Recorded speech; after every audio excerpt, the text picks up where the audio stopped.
안녕하세요. 명지대학교 전자공학과 홍상진 교수입니다.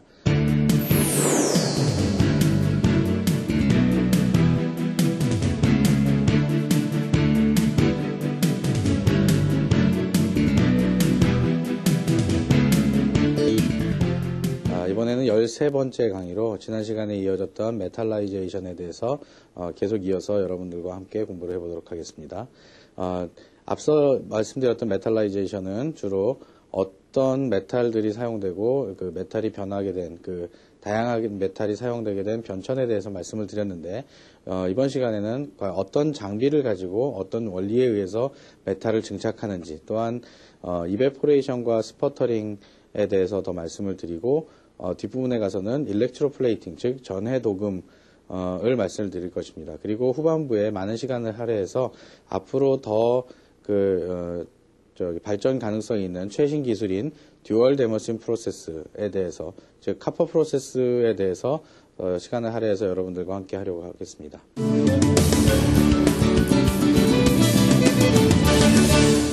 네, 지난 시간에 이어서 이베포레이션에 대해서 간단하게 설명을 드리면서 메탈라이제이션 장비에 대해서 설명을 좀 드리도록 하겠습니다.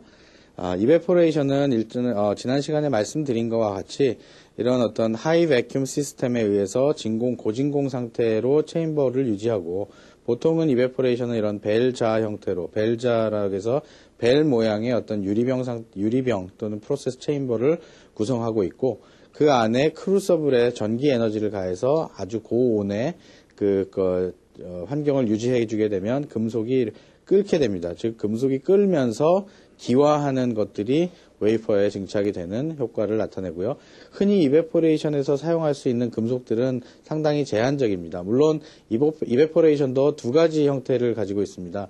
열로 가열하는 서멀 이베포레이션과 일렉트론 빔, 즉 전자총을 사용해서 그 에너지를 가해주는 이빔 이베포레이터라는 두 가지 종류가 있는데 워낙 이 진공을 유지하는 시간과 또한 방막의 어떤 유니포머티와 컨포멀 코팅이라는 점에서 현재 반도체 소자를 만드는 양산에서는 잘 사용되고 있지 않는 그런 장비이기도 합니다.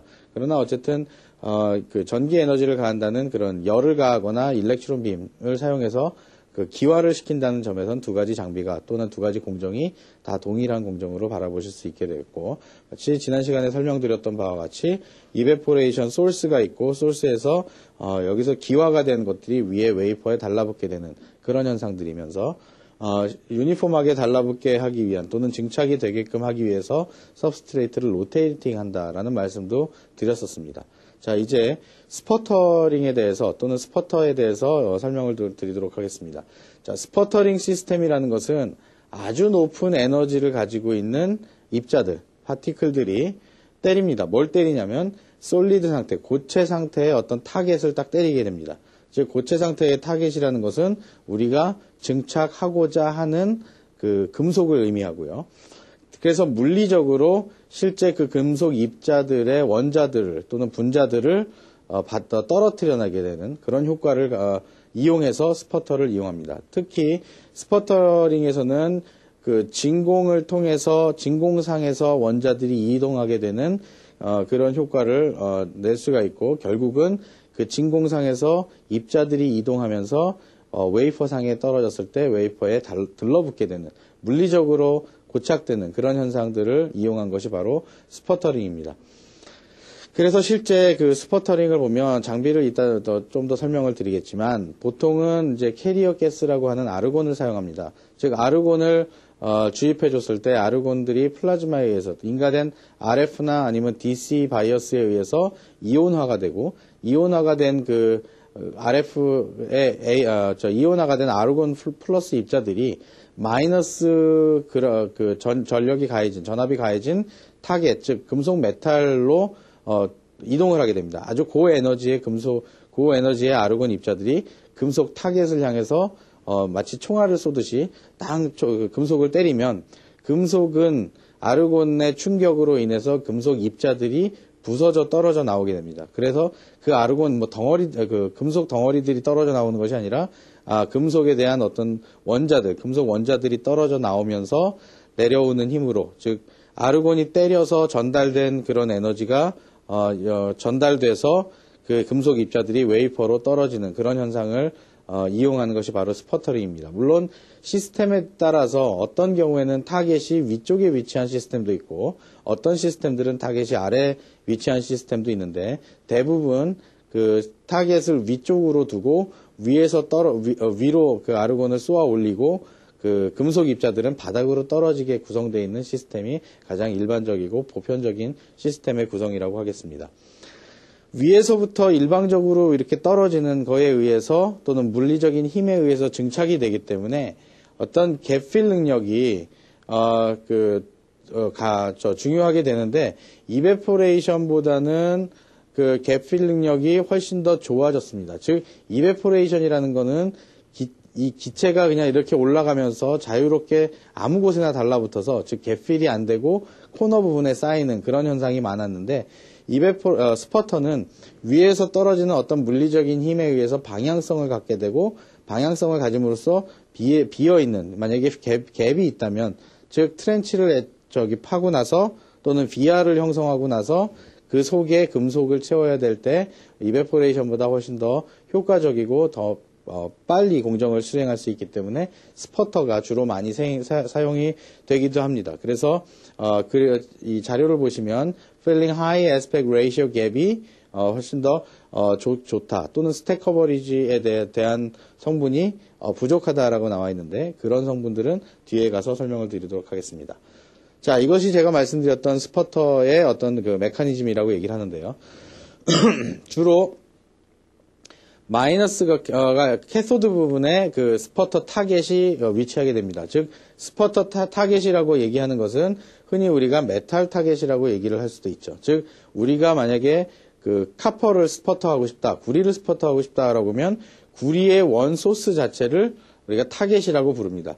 그래서 타겟을 위쪽에 장착을 해놓고 이 장착된 타겟에 강한 마이너스 전류를 전압을 걸어줍니다. 전압을 인가해 줍니다. 즉 강한 마이너스 전압이 인가됐기 때문에 이 체인버 안에 들어오게 된 아르곤이라는 원자들이 또는 분자들이 아르곤으로 깨어지게 되고 즉 아르곤 플러스와 전자로 떨어져 나오게 되고 이 마이너스의 성격을 갖고 있는 일렉트론들은 반대로 즉 마이너스가 가해져 있는 것과 반대로 멀어지게 되고 상대적으로 플러스를 띠고 있는 아르곤 입자들은 마이너스를 향해서 돌진하게 되죠. 이 마이너스를 향해서 돌진하는 플러스가 이 금속 입자에 닿게 되면 그 충돌 에너지에 의해서 지금 여기 플러스라고 표시되어 있지 않은 동그라미들이 바로 메탈 원자들이라고 생각하시면 됩니다. 이 메탈 원자들이 밑으로 떨어지게 되죠. 그래서 이 메탈 원자들이 밑으로 떨어지는 것은 어떤 전기적인 힘에 의해서가 아니라 물리적인 힘에 의해서 즉 뭔가를 빵 쏘아냈을 때 그 부스러기 파편들이 바닥에 떨어지면서 웨이퍼상에 금속이 입혀지게 되는 그런 현상을 나타내고 있습니다. 그래서 첫 번째부터 보면 어떤 electric field created argon plus ion 이라고 했는데 여기 가해진 전기장, DC 바이어스나 또는 RF 파워를 가하는 경우도 있는데요. 그 가해진 파워에 의해서 외부적인 에너지에 의해서 아르곤이 이온화돼서 땅 때리게 되고 두 번째는 하이 에너지 아르곤 아이온들이 콜라이드, 즉 충돌을 한다. 무엇과 위 메탈 타겟하고 충돌이 되면서 부스러기들이 떨어져 나오면서 이런 메탈 성분의 금속 이온들이 또는 금속 원자들이 원래 붙어 있던 금속 타겟에서 떨어져 나와서 서브스트레이트로 내려오게 됩니다. 그래서 서브스트레이트로 진공 상태에서 원자들이 이동하면서 가속력을 받고 밑으로 쌓이게 돼서 증착이 되고 나머지 공중에 떠다니는 체인버 안에서 떠다니는 애들은 배기 상태로 밖으로 빠져나가게 됩니다. 이 장비는 DC 다이오드 스퍼터라고 해서 DC 전압만 인가해주는 장비인데 이것 말고도 RF 전원을 인가해주는 장비도 있습니다. 그건 추후에 또 설명을 드리죠. 결국은 스퍼터링을 하는 데 있어서 RF를 쓸 수도 있고 DC를 쓸 수도 있고 또는 어떤 외부의 마그네트론 즉 전자석을 설치함으로써 더 밀도를 높게 해서 스퍼터링 일드 즉 더 많이 스퍼터링이 돼서 빨리 공정을 할 수 있게끔 돼 있고요. 또는 IMP라고 해서 아이오나이즈 메탈 플라즈마를 사용하는 스퍼터 공정도 있습니다. 물론 일부 특별한 공정에 사용되는 용도이긴 하지만 대부분의 것들은 RF나 마그네트론으로 사용하는 경우가 일반적입니다. 스퍼터링, RF 스퍼터를 이렇게 예를 들어서 보면 여러분이 여태까지 보셨던 RF 장비, 즉 플라즈마 CVD 장비하고 또 동일하고 유사한 그림을 볼 수가 있는데요. 여기 안에 이제 오른쪽 아래에 러핑 펌프가 있어서 그 체인버 안에 진공을 잡아주고, 물론 고진공을 잡기 위해서 빠르게 고진공을 잡기 위해서 터보 펌프가 장착이 되어 있습니다.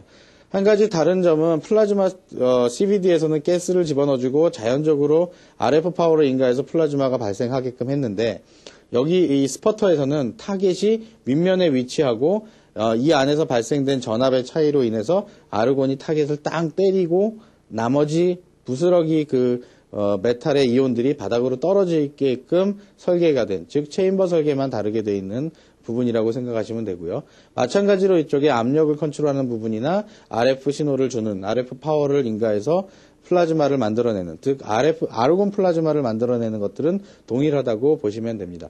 필요하기에 다른 CVD하고는 다르게 반응을, 가스 반응을, 어떤 화학적인 반응, 즉 케미컬 베이퍼를 사용한 데포지션이나 어떤 케미컬에 대한 작용이 있는 것이 아니라 물리적인 작용으로, 즉 물리적인 힘에 의해서 증착이 되는 것이기 때문에 다른 기타 등등의 가스가 필요한 것이 아니고 아르곤의 캐리어 가스, 즉 총알 역할이 돼주는 아르곤 입자만 필요하기 때문에 가스통이 하나밖에 없죠. 제가 가끔 얘기하는데 미키마우스라고 얘기하죠. 미키마우스 비슷하게 생기지 않았나요?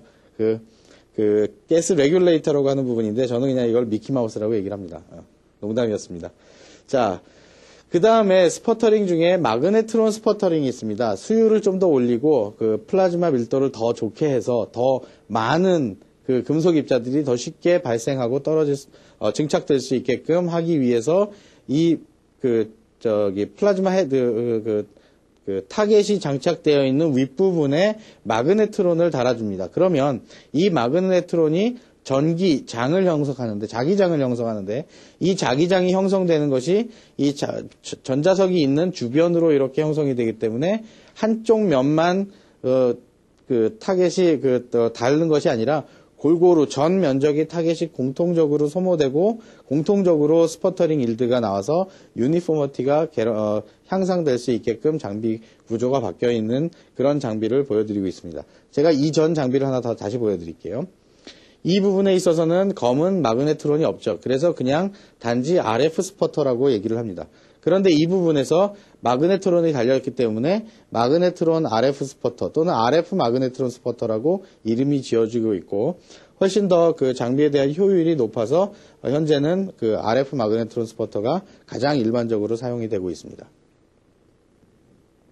자, 스퍼터에서 가장 단점이 되는 부분이 이런 섀도우잉 효과라고 얘기를 합니다. 물론 아이디얼하게는 위에 아르곤이 땅 때리고 수직으로 쫙 내려왔으면 좋겠지만 반드시 그렇게 될 수만 없는 거죠. 진공 상태이긴 하지만 완벽하게 진공이 아니기 때문에 일부 공기 입자와 일부 기체 입자와 충돌을 하고 또 발생된 아르곤 입자와 충돌을 하고 안에 있는 금속 원자들이 금속 원자들끼리 충돌을 해서 마치 우리가 당구대에서 당구공을 치듯이 아무리 원하는 방향으로 똑바로 보내려고 해도 앞에 공이 있으면 제 공이 다른 곳으로 이렇게 이리저리 튀는 현상처럼 내부적으로 이리저리 튀는 현상들이 생깁니다. 그러다 보면 위에서 내려오다가도 옆으로 방향이 틀어져서 금속 원자들이 내려오는 경향이 생기는데, 만일의 경우 그냥 가상의 시나리오로 이렇게 하나 만들었습니다. 스택 커버리지가 좋긴 하지만 위에도 잘 스퍼터링이 일어나고 이 밑에도 잘 스퍼터링이 일어나지만 마치 이렇게 들어오면 그림자 효과처럼, 어떤 섀도우잉 이펙트라고 하는데 그림자 효과처럼 물리적으로 다가오는 것이 물리적으로 원자들이 다가오는 거기 때문에 이쪽엔 부딪히고 요 밑에는 스퍼터링이 안 되는, 즉 증착이 되지 않는 그런 현상도 나타나곤 합니다. 물론 가장 아이디얼하게는 윗면과 밑에 면이 동일하게 이렇게 스택 커버리지를 가지고 코팅되는 게 제일 좋겠죠.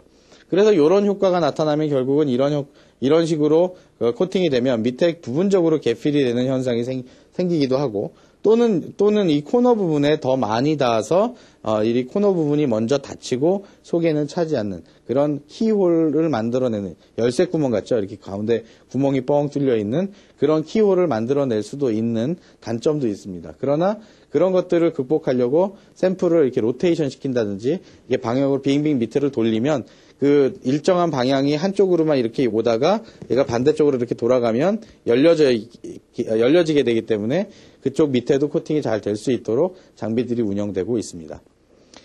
자, 이제는 이제 메탈을 사용해서 CVD를 하는 것을 말씀드릴게요. 지금까지는 스퍼터를 말씀드렸는데 스퍼터는 기본적으로 아르곤 입자를 쏴서 총알처럼 땅 쏴가지고 금속 입자들이 바닥으로 떨어져서 웨이퍼 상에 안착되는 그런 것들인데 CVD라는 것은 보통 케미컬 베이퍼 데포지션이라고 해서 화학적인 작용을 하게 만드는 겁니다. 과거에는 몇 년 전만 해도 메탈을 CVD로 얻는다라는 것은 말이 안 되는 얘기였었습니다. 왜냐하면 그런 장비도 없었고 그렇게 프로세스가 개발되지도 않았었습니다. 그런데 요즘에는 그 텅스텐이나 또는 이런 텅스텐 같은 경우에 그 CVD로 많이 증착을 하기도 하고요. 그래서 텅스텐 CVD라는 용어가 있고 또 카퍼도 CVD로 만들기도 합니다. 그래서 카퍼 소스를 갖고 있는 기체를 집어넣어주고 밑에 카퍼 고체가 형성될 수 있게끔 만들어주는 것이 카퍼 CVD인데 지금 나와 있는 것은 보통 텅스텐 그 플러그를 만들기 위한 텅스텐 CVD입니다. 플러그에서 가장 중요한 것은 섀도우잉 이펙트가 나오면 안 되죠. 왜냐하면 아래하고 밑에하고 다 접촉면이 닿아야 되는데 중간에 섀도우잉 이펙트가 생겨서 부분적으로 접촉이 형성된다면 저항이 커지니까 저항이 커지면 그만큼 전기 전도도가 안 좋아지고 다시 말씀드려서 전기 전도도가 안 좋아지면 열이 발생하고 열이 발생하면 신뢰성 반도체 고장나면 전자제품 버려야 되는 그런 현상이 나타나기 때문에 가장 아이디어한 것이 CVD로 텅스텐을 하는 것이 가장 아이디어합니다. 물론 속도는 조금 더 낮고 공정 시간은 좀 더 걸리겠지만 가장 안전하게 텅스텐을 CVD로 올리는 것이 가장 좋습니다. 밑에 어떤 카퍼가 있든지 알루미늄이 있든지 상관없이 어떤 금속이 있다. 그 안에 금속으로 채워서 노선을 아래층 위층 연결을 해야 된다라고 했을 때 이런 그 공정을 텅스텐 CVD를 쓸 수 있는데요.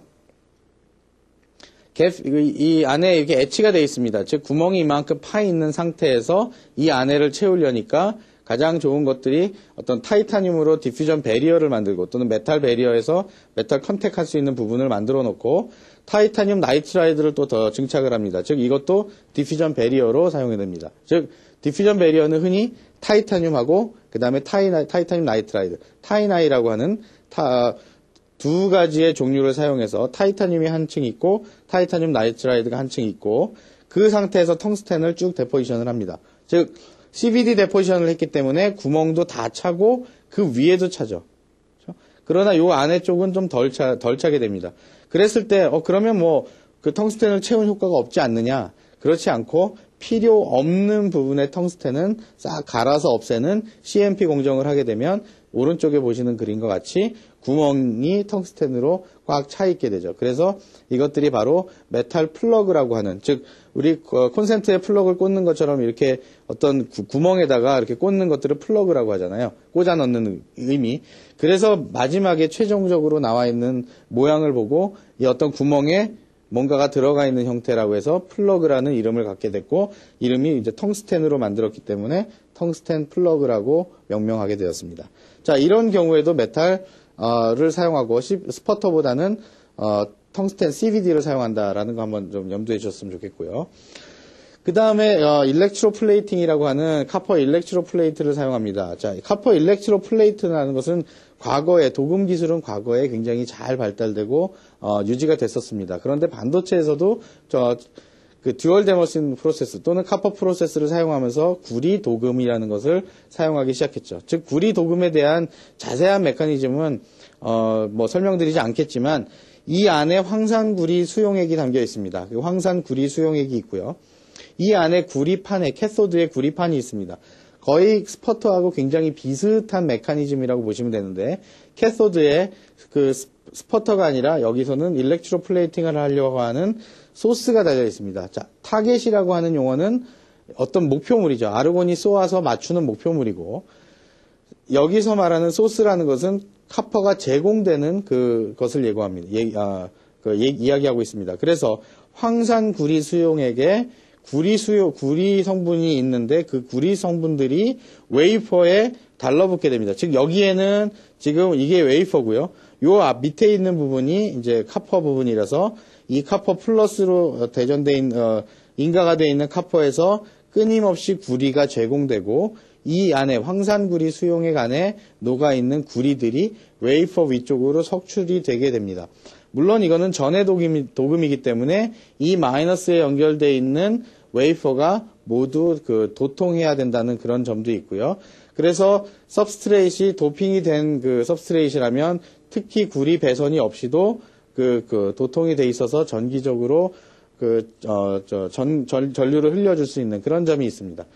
자, 어쨌든 이런 구리 도금 공정을 사용해서 CU, E 플러스 E가의 것들이 이 안에 돌아다니는 전자하고 만나서 구리가 석출되는 그런 공정입니다. 이런 구리 석출 공정, 즉 구리 도금 공정을 가지고 뒤에 이어지는 데머신 프로세스를 설명드리도록 하겠습니다.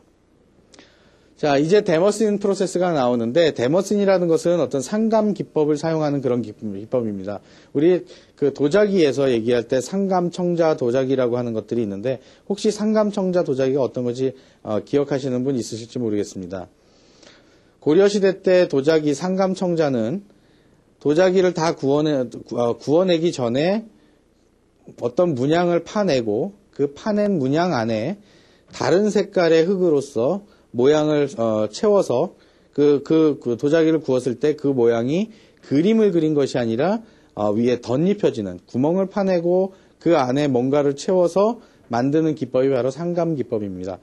그 상감 기법처럼 여기서도 뭔가를 채우는 것인데 채우기 위해서 구멍을 먼저 파놓고 그 다음에 채우는 기법이죠.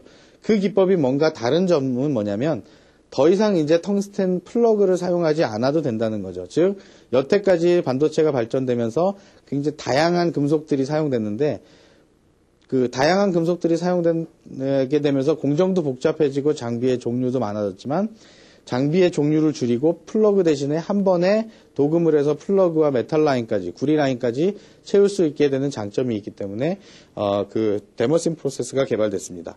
자, 여러분께 앞으로 보여드릴 내용은 슬라이드처럼 하나하나 단계적으로 보여드리고 맨 마지막에 다시 처음 이 슬라이드로 와서 여러분께 변화되는 그런 모습들을 보여드리면서 여러분이 듀얼 데머신 프로세스를 이해하시는 정도를 측정해 볼 수 있게끔 제가 설명을 드리도록 하겠습니다.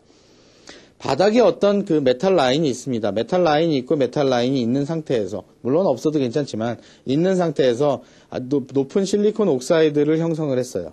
형성을 하고 과거 기존 공정에서는 금속을 연결하기 위해서 위층 금속과 아래층 금속을 연결하기 위해서 패터닝을 하고 비아 에칭 또는 칸텍 에칭을 비아 에칭을 하고 나서 텅스텐으로 플러그를 채우고 나머지 있는 CMP로 텅스텐 CMP를 해내고 그 다음에 메탈을 또 얹고 포토리지스트로 패터닝을 하고 금속 에칭을 하고 포토리지스트를 없애야만 두 레이어의 금속을 이을 수 있는 그런 공정이었습니다. 그런데 듀얼 데머신 프로세스에서는 조금 공정을 바꿔서 이렇게 만듭니다. 첫 번째 프로세스 스텝은 메탈 라인 위에 PECVD로 SiO2를 증착을 합니다. 즉 ILD 옥사이드라고 하는 인터레이어 다이렉트릭 옥사이드를 증착을 하고요. PECVD를 가지고 증착을 하고 There is no critical gap fill, therefore PECVD is acceptable. 이렇게 되어 있는 말은 특별히 큰 갭이 크지 않기 때문에 HD PECVD를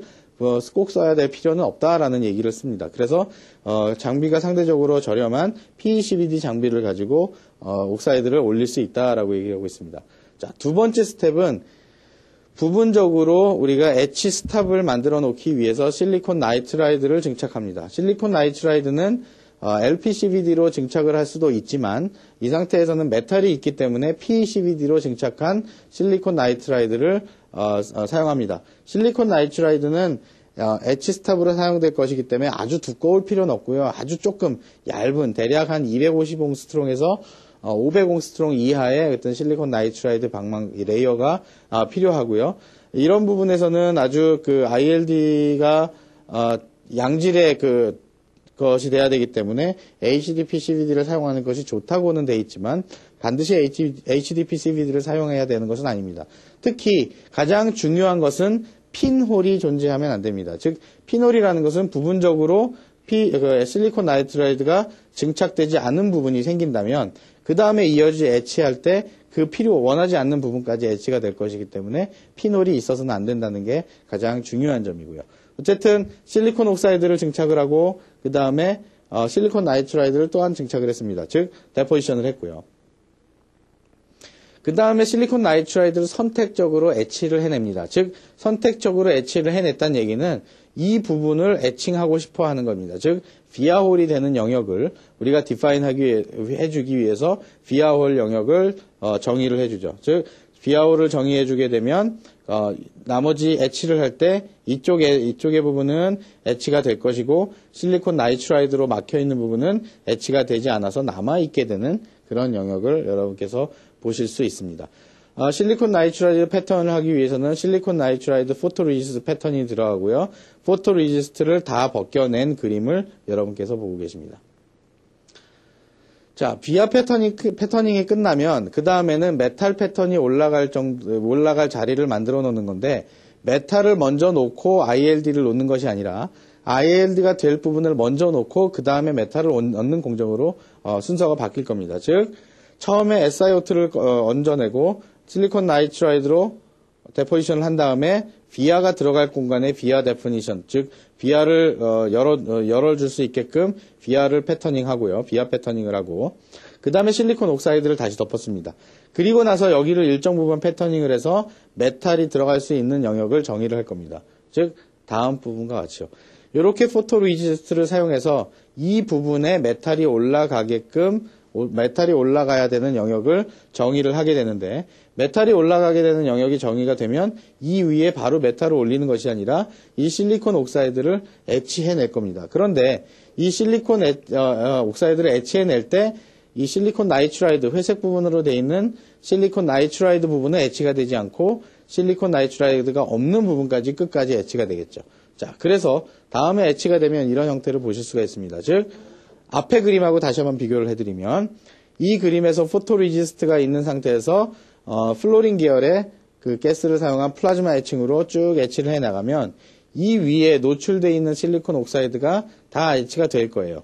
그 다음에 노출되어 있는 실리콘 나이트라이드는 애치가 되지 않고 그 다음에 노출되어 있는 실리콘 옥사이드가 연속적으로 애치가 될 겁니다. 그래서 포토레지스트를 지운 스트립한 사진 그 그림이 바로 이 그림입니다. 자, 이 그림을 보시면 아까 말씀드렸듯이 실리콘 나이트라이드가 있는 부분은 그대로 남아있고 실리콘 옥사이드가 있는 부분은 전부 다 없어졌습니다. 자, 이렇게 없어지는 부분이 비아가 되고 이 가로 부분이 메탈이 되겠죠. 즉 세로 부분이 비아가 되고 가로 부분이 메탈이 되는 겁니다. 즉 etch trench for interconnect and via hole, the hole for via. 비아를 위한 홀을 만들어주고 인터커넥션을 하기 위한, 즉 두 가지를 연결해주기 위한 메탈 영역을 정의해주게 됩니다. 특히 이 엣치 스탑 영역이 이번에 여기에선 가장 중요한 영역이라고 할 수 있겠죠. 그 다음에 일렉트로 플레이팅을 하기 위해서 구리 시드를 놓습니다. 일렉트로 플레이팅에서는 구리 시드를 놓기 전에 베리어 메탈을 먼저 깔게 되네요. 죄송합니다. 구리를 놓기 전에 베리어 메탈, 즉 구리가 워낙 확산을 빨리 하기 때문에 구리가 확산되지 말라고 확산 방지막, 즉 베리어 메탈을 깔게 되는데 탄탈륨이나 또는 탄탈륨 나이트라이드로 베리어 메탈을 살짝 아주 얇게 증착을 하게 됩니다. 즉 deposition of 베리어 메탈이 되겠죠. 자, 베리어 메탈을 다 증착하고 나서 그 다음에 이제 구리 시드를 깔아줍니다. 카퍼 시드를 깔아주면 구리 시드를 이제 CVD로 깔아주는데 CVD로 깔면 아주 얇은 두께로 동일하게 유니폼하게 깔려지게 됩니다. 이 구리 시드를 카퍼 시드를 깔아주는 이유는 구리 도금에서 구리를 성장하게 하려면 즉 어떤 구리의 핵이 필요합니다. 씨앗이 필요하고 그 구리 핵에 나머지 구리 입자들이 달라붙는 건데 아무런 구리 핵이 존재하지 않으면 구리 도금에서 구리가 형성될 수가 없습니다. 즉 구리가 석출될 수가 없습니다. 그래서 구리 카퍼 시드 레이어가 반드시 필요합니다. 이 카퍼 시드 레이어를 깔기 위해서는 가장 유니폼하게 얇은 막만 필요합니다. 물론 일렉트로플레이팅 과정에서 한쪽으로 치우쳐서 성장하는 수도 생기겠지만 그런 그것을 피하기 위해서 그런 단점을 피하기 위해서 유니폼하게 카퍼 시드 레이어를 증착을 하게 되고요. 그 다음에 이어지는 것이 바로 이제 그 일렉트로플레이팅, 즉 카퍼 구리를 전해 도금하는 것이 공정이 따라오게 됩니다. 특히 이 부분에서도 마찬가지로 유니폼하게 돼야 되는 거하고 free of pinhole, 핀홀이 없어야 된다는 점이 굉장히 중요하죠. 그래서 CVD로 카퍼 프로세스를 개발한, 카퍼 시드 프로세스를 개발한 이유가 바로 이런 핀홀을 없애고 유니폼하게 만들어야 된다는 이유 때문입니다.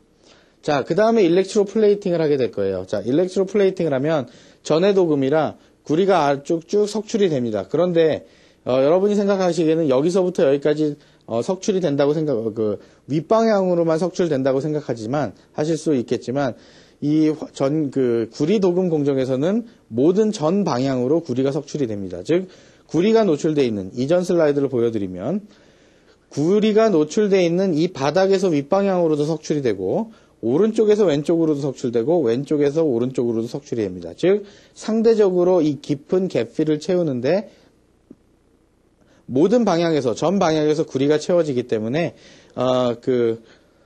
상대적으로 시간이 그렇게 생각보다 많이 걸리진 않습니다. 물론 단점은 잘못 채서 채워지면 위에가 먼저 차고 밑에가 핀홀, 보이드가 찰 수 있다는 단점이 있는데 그런 것들은 구리 도금 공정에서 많이 개선이 되고 있고 특히 최근 연구된 그 바에 의하면 그 펄스 파워, 즉 파워를 인가할 때 DC 파워를 인가할 때 펄스를 줌으로써 조금씩 이 펄스 파워를 인가해서 이 비아홀을 채우는 부분에는 조밀하게 잘 찰 수 있게끔 공정을 가지고 가고 공정이 다 차은 다음에는 펄스 파워를 듀티 사이클을 줄여가면서 조절해가면서 도금을 하는 그런 공정들이 개발되어 있습니다. 그래서 그런 공정을 채택을 하면 이런 비아홀도 잘 채울 수가 있고 메탈 라인도 잘 채울 수가 있죠. 그래서 전방향으로 구리가 석출되면 이런 형태의 구리가 석출될 겁니다. 물론 전방향으로 석출이 된다고 하지만 비아홀이 있는 부분은 상대적으로 덜 석출이 될 것이고 맨 위에 올라와 있는 부분은 상대적으로 많이 석출이 될 거라고 보시면 됩니다. 그 다음에 이 필요 없는 부분, 사실 이것이 모두 금속 메탈로 사용될 부분은 아니고 구리가 사용되는 금속 메탈이 이 부분까지 비아홀과 메탈 라인까지이기 때문에 필요 없는 메탈 라인 부분을 갈아서 없앨 필요가 있습니다. 그래서 데포짓된, 즉 일렉트로 플레이팅된 카퍼가 일렉트로 케미컬 데포지션에 의해서 됐다면 그 다음에 이 위에 있는 그 필요 없는 잉여분의 구리들은 CMP 공정을 통해서 갈아 없애게 되죠. 즉 카퍼 CMP가 들어오게 됩니다. 즉 카퍼 CMP로 필요 없는 공간까지 쫙 없애게 되면 바로 우리가 원하는 비아와 라인을 먼저 만들 수 있게 된다라고 하는 공정입니다. 물론 이 듀얼 데머신에서 via first냐 via last냐 하는 그런 차이의 공정은 있지만 가장 손쉽게 갈 수 있는 부분이 via를 via first라는 공정인데 via를 먼저 채우고 그 다음에 카퍼를 채울 수 있는 그런 공정으로 설계가 되어 있는 그림을 보여드립니다. 그래서 필요 없는 카퍼 부분을 없애버리고 나머지 CMP를 해서 플래너라이제이션을 하면 우리가 원하는 via와 메탈 라인을 동시에 채울 수가 있고 연결되는 부분이 없어서 정기적으로 효율이 더 좋다는 것을 볼 수가 있습니다. 자, 제가 아까 말씀드렸듯이 처음으로 다시 돌아가서 카퍼 프로세스, 듀얼 데모신 프로세스를 다시 한번 슬라이드처럼 보여드리겠습니다.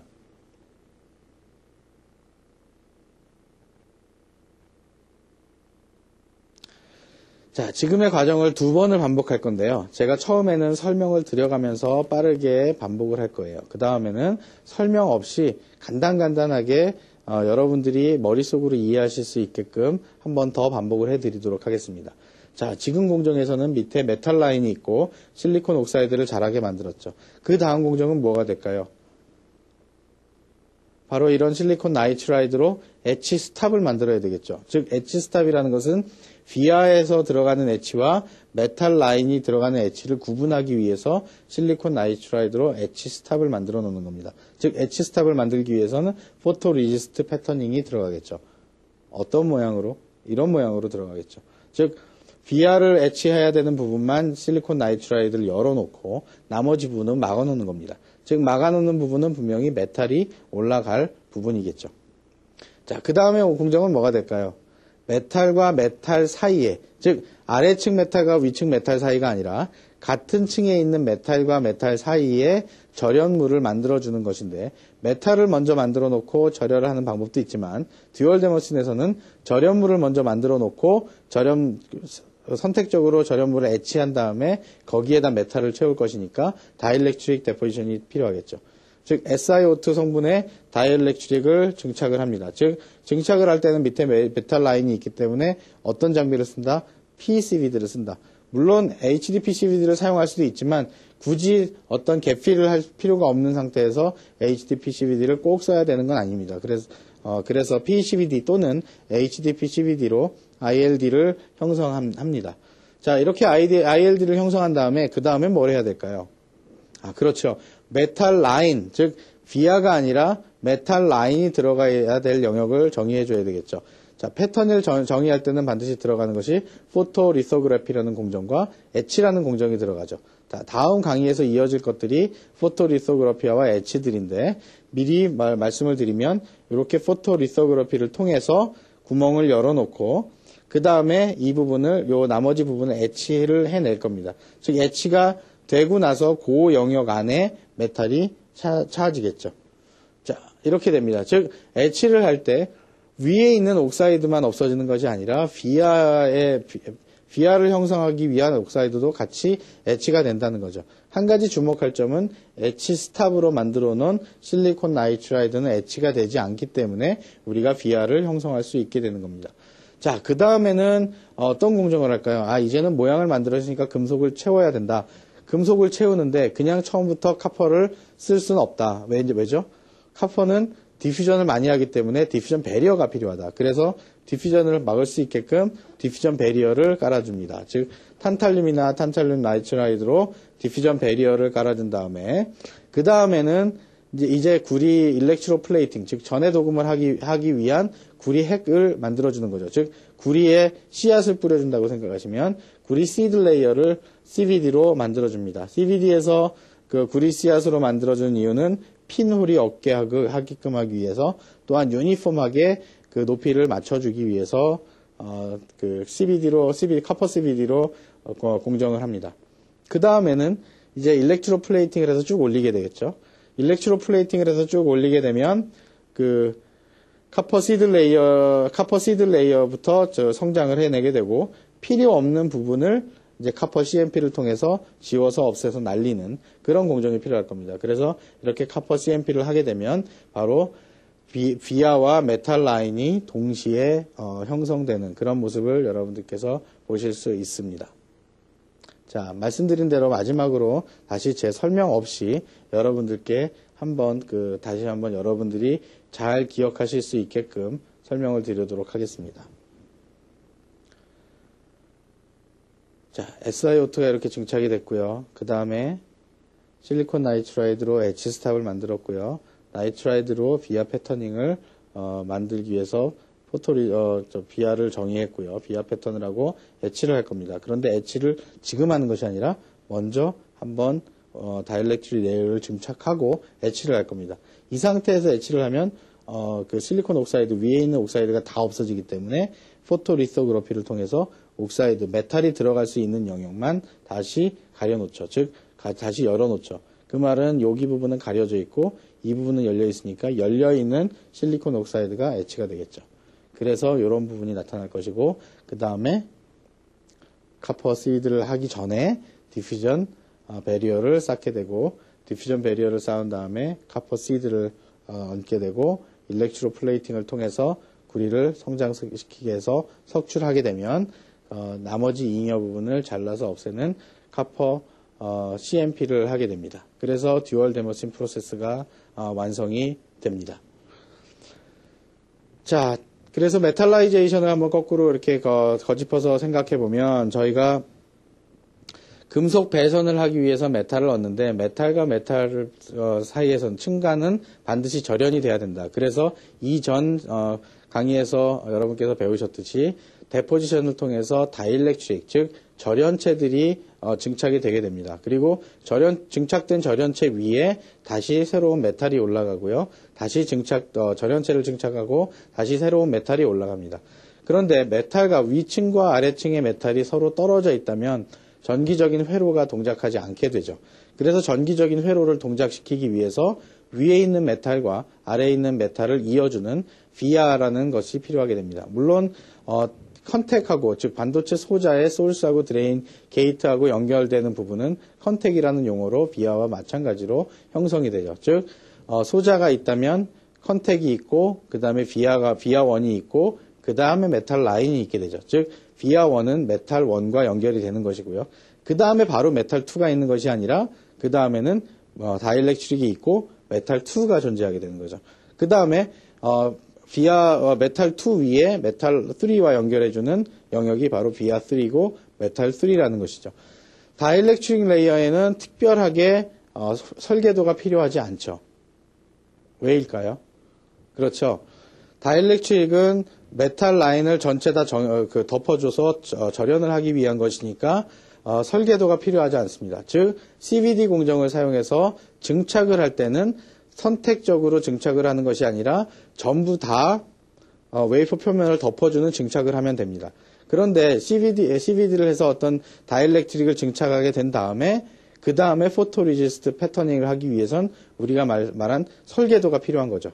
그 설계도는 바로 실리콘, 유리 퀄츠 위에 새겨진 포토 마스크라고 하는 것이고, 포토 마스크라는 설계도라는 것은 어떤 내용을 담고 있냐면 메탈 라인이 지나가는 선들을 갖고 있습니다. 즉 절연체에 대한 것들은 설계도가 존재하지 않고요. 메탈 라인, 즉 전기적인 신호가 가는 선들이 바로 설계도 안에 포함되는 내용이라고 생각하시면 됩니다. 특히 설계도 중에 1층과 2층을 연결해주는 비아라는 그 부분이 있습니다. 즉, 비아라는 것들은 1층 메탈과 2층 메탈 또는 2층 메탈과 3층 메탈을 연결해주는 마치 건물에서 계단과 같은 부분입니다. 그런데 이 포토 패터닝을 하기 위해서, 비아 패터닝을 하기 위해서 보면 비아 사이즈는 굉장히 작습니다. 그 작은 사이즈가 메탈 조금은 넓지만 그 작은 사이즈의 비아가 메탈 위에 100% 만족되게끔 올라가야만 전기적인 저항성이 보장이 되지. 만약에 비아가 약간 틀어져서 좀 반만 걸치게 되는 그런 비아의 모양이 나온다 그러면 전기적인 저항도가 굉장히 증가하게 될 것입니다. 이유는 비아의 크기도 작고 그것이 크기가 더 작아졌다 그러면 접촉면이 좁아지기 때문에 컨택으로 인한 레지스턴스가 발생하게 되죠.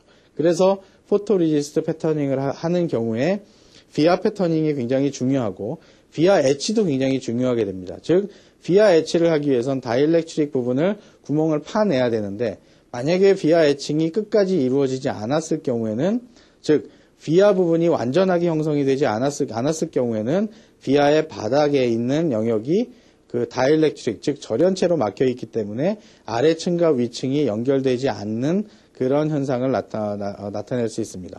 마치 1층과 2층 사이의 계단이 중간에 위층에서부터 1.5층까지 즉 공중에 매달려 있는 정도의 형태가 된다면 전기적으로 흐르지 못하는 형태가 되고 그 계단은 그 계단으로서의 역할을 하지 못하기 때문에 사람이 다닐 수 없는 즉 전기적으로 보면 반도체 회로에서 위층에서 전압을 인가해서 아래층까지 내려와서 소자까지 전기가 전달이 돼야 되는데 중간에 어떤 비아 한 개라도 그런 형태 즉 절연물이 남아 있어서 다이일렉트릭이 끝까지 애치되지 않고 남아 있어서 발생하는 부분에 대한 문제점들은 발생되면 안 됩니다. 그래서 비아를 애치하기 위해서는 약간의 오버 애치 과정이 필요하기도 하고요. 애치를 좀 더해서 좀 더 깊게 완벽하게 바닥에 있는 다이일렉트릭이 다 없어지게 하는 공정이 필요합니다. 이런 애치, 비아 애치 공정은 나중에 드라이 애치 챕터에서 더 많이 다루도록 할 것이고 제가 여러분께 마지막으로 강조드리고 싶은 건 이런 겁니다. 즉 전자 회로에서 즉 반도체 회로에서 회로가 갖고 있는 것은 무엇인가? 프론엔드에서는 디바이스의 개념이었지만 백엔드에 올라가서 후공정에서의 개념은 바로 회로도가 금속 선이다. 그리고 금속과 금속을 연결해 주는 것은 비아다라고 하는 점 여러분이 잊지 않으셨으면 좋겠습니다. 자, 이것으로서 이번에 그 스퍼터, 즉 메탈라이제이션에 대한 강의를 마치도록 하고요. 다음에 또 다시 뵙겠습니다. 감사합니다.